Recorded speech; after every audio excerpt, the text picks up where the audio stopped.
The Articles of Confederation. God, just saying it makes me sick. Okay, so after the time when us really cool, super awesome Americans were fighting the ill-speaking British, we kind of needed a government to exist, unfortunately. So 12 awesome delegates and a delegate from Rhode Island got together and tried to decide how this new government would work. Then, after a miracle, the delegates signed the greatest piece of paper ever to be signed, one that would guide our nation forever, the U.S. Constitution. This, however, was in the future, and for the time being, we had these awful Articles of Confederation. These articles were really bad. They gave all the power to the states and none to the federal government, which people were okay with at the time, I guess.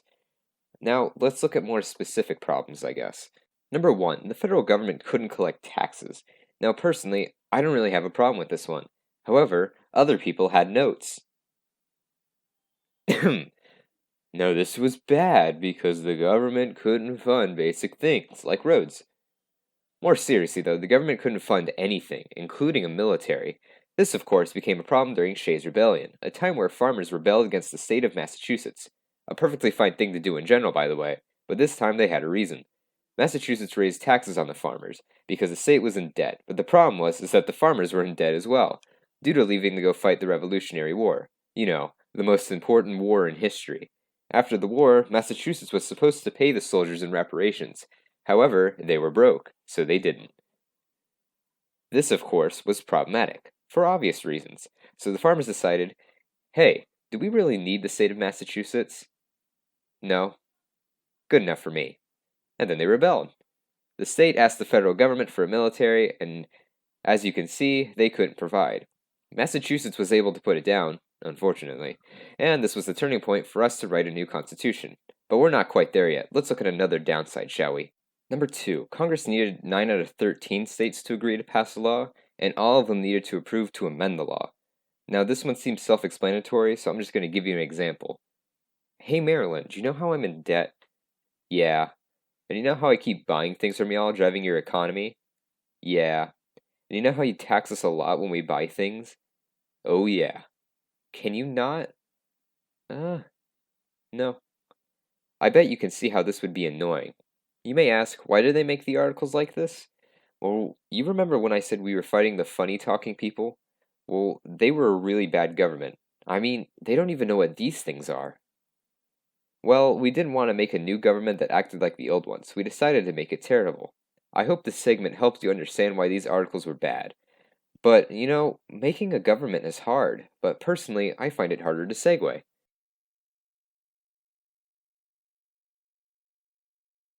So, you're aware of what compromise is, right? Somewhat, that's good enough for me. Anyways, compromise.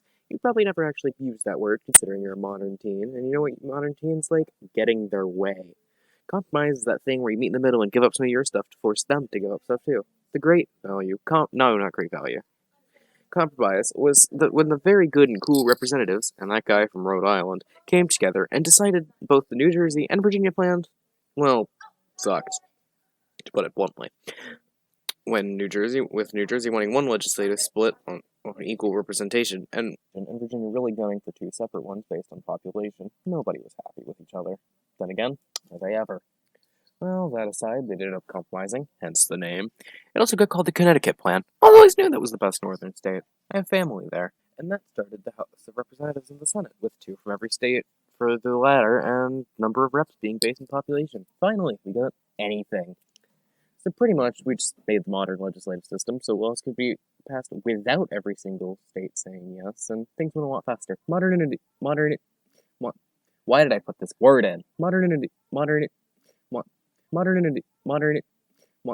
Hey, at least they both wanted three branches of government. And I'll take any agreement, honestly. Next. Slavery. Slavery is bad. Was bad. Still is, technically. It got pretty bad in those times, with them being considered less than a person. You know, making three-fifths compromise, don't hit me up. And still being forced in labor and all that. Fun stuff, actually. You know, slavery is really still a thing, and there's more slaves now than there were back in the day due to our higher population. Okay, that's a bad rant. Well, in the Constitutional Convention, slavery was being discussed as a matter of representation versus taxes. Should slaves, which are people, be considered people or property? Well, the North wanted them to be property so they could tax the South excessively, and the tax wanted them to be people so they'd have more representatives and could therefore, just have more people in Congress. There was a lot of fighting until they just decided on the 3/5 compromise after a while, making every 5 slaves 3 free people. Wasn't too fun, and eventually turned into an equal right, equal fight. Yeah, now we have equal. Now everyone gets to vote. Woo! Oh, hi, welcome back. It's my turn to talk, finally, and I get to talk about a topic everybody knows about slaves. More specifically, the Commerce and Slave Trade Compromise, one of the big three compromises of the Constitution. Or at least that's what I call them. Do people not refer to it as that? Is it just me? Well, whatever, you're all nerds. The basic argument here is that the northern colonies wanted the government to interfere with business and they wanted them to end the slave trade. Of course, the southern colonies responded with a similar argument. They wanted the exact same thing as the north, but just the opposite. They argued about this for a few minutes and then they reached a deal. Well, not much of a deal, more of a compromise. Anyways, this compromise was basically, yeah, so we're gonna regulate business. Awesome. Well, what the. Alrighty, South, don't worry. We won't end the slave trade. For about 20 years. What was that last bit? Nothing. Yeah, that was basically it. Rather than address the issue of slavery, they just kicked that can down the road, which leads to an event you probably heard of. Anyway, segue time. Haha, just kidding, it's still me. With everybody's favorite topic, the Electoral College. So basically, the reason why this was created was that if we elected the president by popular vote, then New York would have picked the president for the colonies every election.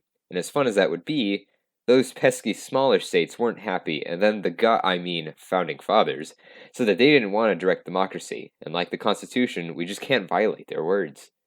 So they set up the Electoral College. This helps the small states because it's based on a winner-takes-all point system, as all things should be. It makes it so few states don't get to pick the president every election. Oh, and I don't think I can write a script about the Electoral College without mentioning the state of Ohio. Also, fun fact. The Bill of Rights, first 10 amendments. People like them now. Back then, huge fight. Federalists versus anti-federalists. Most federalists wanted a stronger central government, hence the federalist part, and to add the Bill of Rights, but the apheads, anti-federalists, wanted to throw that to the wind and do the exact opposite. With the world's worst attempt at fighting, they kind of just went with the former, gave it to pressure. Now the Constitution's being amended every once in a while. When was the last one? Like 2010? Anyway, they struggled quite bad having to rush it out, but they did manage to get it out with the initial Constitution. Good job, yeah.